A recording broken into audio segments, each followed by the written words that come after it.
Certains admettent que la vérité absolue existe, mais seulement en matière de science, pas de foi et de religion.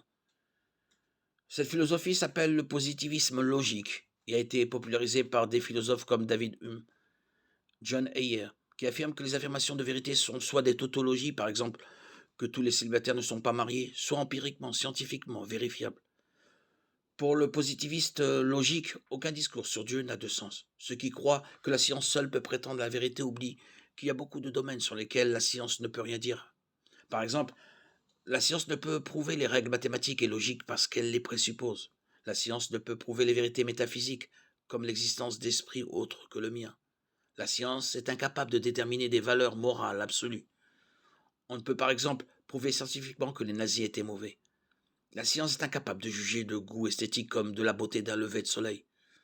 Et enfin, l'affirmation la science est la seule source de vérité objective, et elle-même philosophique et ne peut être scientifiquement vérifiée.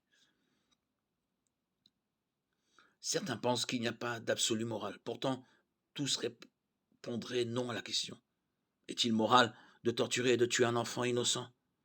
De manière plus personnelle, les tenants d'une morale relative veulent toujours que leur conjoint leur soit entièrement fidèle.